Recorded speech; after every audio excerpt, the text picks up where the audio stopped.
Hello everyone, SUK Simple English channel. අපි මේ channel එකෙන් කරන්නේ ඉංග්‍රීසි භාෂාව මුල ඉඳන් ඉගෙන ගන්න අයට උදව් කරන එක. ඒ නිසා අද දවසේදී ඊටාම සරල නමුත් ඊටාම වැදගත් වෙන පාඩමක් ගැනයි ඔයාට කියලා දෙන්නේ. අපි දන්නවා be කියන verb එකේ සමාජිකයෝ 8 දෙනෙක් ඉන්නවා. be කියන verb එකට සමාජිකයෝ 8 දෙනෙක් ඉන්නවා. ඒ 8 දෙනා මම කවුද කියලා දෙන්න.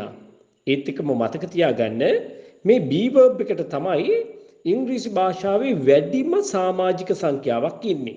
දැන් බලමු අපි කවුද ඒ 8 දෙනා කියලා. be is am are was were being been සහ ben been. මෙන්න මේ 8 දෙනා තමයි be කියන ක්‍රියාපදයේ සමාජිකයෝ 8 දෙනා. ඉංග්‍රීසි භාෂාවේ වෙනත් කිසිම ක්‍රියාපදයකට මේ තරම් ක්‍රියාපද සංඛ්‍යාවක් නැහැ. ඒ නිසා මෙයා කොහොමත් සුවිශේෂී වෙනවා. ඉතින් මම මේ වෙලාවේ ඔයාට කියලා දෙන්නේ is කියන ක්‍රියාපදයට not එකතු වුණාම කොහොමද short form එක හැදෙන්නේ කියලා. is plus not isn't. එතකොට අපි ඒක ශබ්ද කරන්නේ කොහොමද? isn't කියලා. are not එකතු වුණාම කොහොමද කියන්නේ? are not aren't. are not aren't. was not wasn't. was not wasn't. were not weren't. were not weren't. නමුත් මතක තියාගන්න am not කෙටි වුණාම amt කියලා අපි කියන්නේ නැහැ. ඒක පිළිගත් ආකාරයෙන් නෙවෙයි. ඒ සඳහා ඉංග්‍රීසි භාෂාවේ කෙටි යෙදුමක් ඒ වචන දෙක එකතු වීමෙන්ම නිර්මාණය වන වචනයක් නැහැ. ඒ නිසා are not කෙටි යෙදුමම තමයි මෙතෙන්වත් භාවිතා කරන්න ඕනේ. ඒ කිව්වේ am not amt කියලා කියන්නේ නැහැ. අපි ඒ වෙනුවට are not කෙටි යෙදුම වන aren't භාවිතා කරන්න ඕනේ. aren't I good? මං හොඳ නැද්ද? aren't I good? මං හොඳ නැද්ද? aren't I smart? aren't I smart? මම smart නැද්ද? aren't I handsome? මම කඩවසම් නැද්ද? aren't I beautiful? මම ලස්සන නැද්ද? අන්න ඒ වගේ අවස්ථාවකදී මේක ඊටාම වැදගත් වෙනවා. එhmenan මේ channel එකත් එක්ක දිගටම රැඳිලා ඉන්න හැම දවසකම ඉංග්‍රීසි භාෂාවේ මෙන්න මේ වගේ ඊටාම සරල නමුත් ඊටාම වැදගත් වෙන කරුණු කාරණා ඊටාම සරලව පැහැදිලිව කියලා දෙන්න මම සූදානමින් ඉන්නවා. එhmenan යලිත් ඉක්මනින්ම හමු වීමේ බලාපොරොත්තුෙන් මා ඔබෙන් සමුගන්නවා. channel එක subscribe කරන්න, like කරන්න, share කරන්න අමතක කරන්න එපා. Hi everyone, I am Shadi Premchandra, retired army officer. Today I thought to make a video like this to bring you an important message regarding English language. Because today we can't keep away from this language at all. We know nowadays how people are struggling to learn this language. Some people give up learning this language because of that effort. Sometimes they may not be able to find out a good English teacher. I also had a lot of problems then with this language. Although I spoke in English, I made so many grammatical mistakes. To overcome from this grammatical mistake, I needed to find out a good English teacher with proper instructions. One day I saw a video clips on YouTube called Saman Yapa. I watched it. I was mesmerized to see the way of his narration, his pronunciation, and his solemn voice. At that moment I thought he is the most suitable instructor for me to get improve my knowledge. By sending a small message to WhatsApp, I joined his classes. I got to improve my knowledge within short period.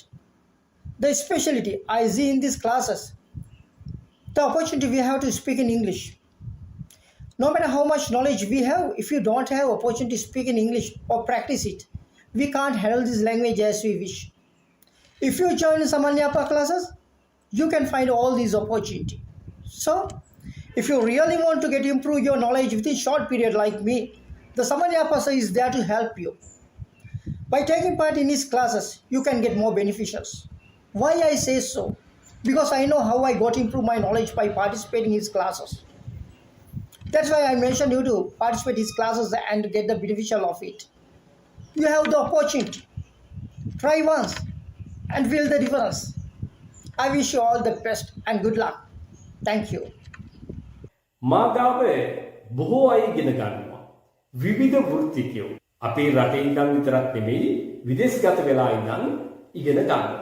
නමුත් බොහෝ දෙනෙක් මට මේ අවස්ථාවේදී ඉදිරිපත් කරන්න බෑ ඔවුන්ගේ පෞද්ගලිකත්වය ආරක්ෂා කරගන්න අවශ්‍ය වන නිසා.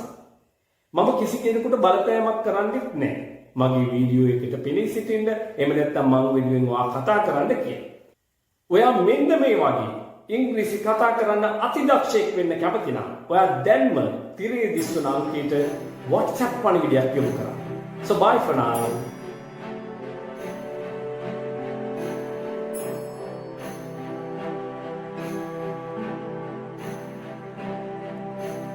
නේවාසිකව පුහුණුව ලැබමින් හොඳට චතුර විදියට ඉංග්‍රීසි කතා කරන්න කැමති නම් ඉංග්‍රීසි භාෂාව විධිමත්ව හරියට ඉගෙන ගන්න ගම ඉංග්‍රීසි හරියටම කතා කරන්න ප්‍රායෝගික පුහුණු වැඩසටහන් සමග ප්‍රායෝගිකවම ඉංග්‍රීසි කතා කරන්න ඔයා කැමති නම් අනිවාර්යයෙන්ම තිරේ දිස්වන අංකයට WhatsApp පණිවිඩයක් දාන්න. ඔයාට පන්තිවලට එහෙම සහභාගී වෙන්න බැරි නම් මොකද විදේශගත වෙලා ඉන්න අයට මේක ප්‍රායෝගිකව කරන්න බෑ. ඒ නිසා ඒගොල්ලන්ට පුළුවන් ඔන්ලයින් හරහා මේ පන්ති වලට සම්බන්ධ වෙන්න. ඔයාලට වඩාත් උචිත වෙන ක්‍රමවේදය තමයි ඉන්ඩිවිජුවල් ක්ලාස් එක ඉගෙන ගන්න එක. ඉතින් මේ පාරේ උසස් පෙළට පෙළී ඉන්න දුවා දරුවන්ට පුළුවන් ඔන්ලයින් ක්‍රමයට යන්නේ නැතිව නේවාසික පුහුණුවකට දින 21කට 25කට එහෙම නැත්නම් දින 30කට එකතු වෙන්න පුළුවන්. ජීවිතේම වෙනස් කරලා පෙන්වනවා. හයිවාරු දෙවෙයි කරලා පෙන්වනවා. ඇවිල්ලා බලන්න. ඔයාට සැබෑ වෙනසක් සිද්ධ වෙයි. මොකද විධිමත්ව ව්‍යාකරණානුකූලව ඉගෙන ගන්න ගමන් පුහුණු වීම කරනවායි කියන කේම තේරුම දවස අවසානයේ වෙන්න කලින් හැම මොහොතකම ඔයාට ඉංග්‍රීසි කතා කිරීමේ පුහුණුවේ හැකියාව ලැබෙනවා. ඉතින් ඒක දින ගණනාවක් එක දිගට කරනකොට බොහෝ දැනුම් සම්භාරයක් ඒ වගේම ඔයාට අවශ්‍ය කරන ඕනම දෙයක් ඉංග්‍රීසි භාෂාවෙන් කීමේ හැකියාව ප්‍රගුණ කරගන්න පුළුවන්. එහෙමනම් ඔයාට පුළුවන් ජීවිතේම වෙනස් කරන මේ පාඨමාලාවට එන්න.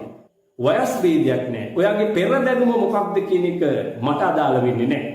ඔයා මෙතෙන් ආවට පස්සේ හරියට වැඩ කරන්න, කම්මැලි නොවි පුහුණු වෙන්න, මම කියන විදිහට වැඩ කරන්න අනිවාර්යයෙන්ම ඔයාට අති විශිෂ්ට ප්‍රතිඵලයක් ලැබෙනවාමයි. ඒ හුදෙක් සර්ටිෆිකේට් එකකට සීමා වෙච්ච සංකේතයක් නෙවෙයි. ඔයාගේ ජීවිතේම වෙනස් කරනවා ප්‍රායෝගික පුහුණුවක් තුලින්.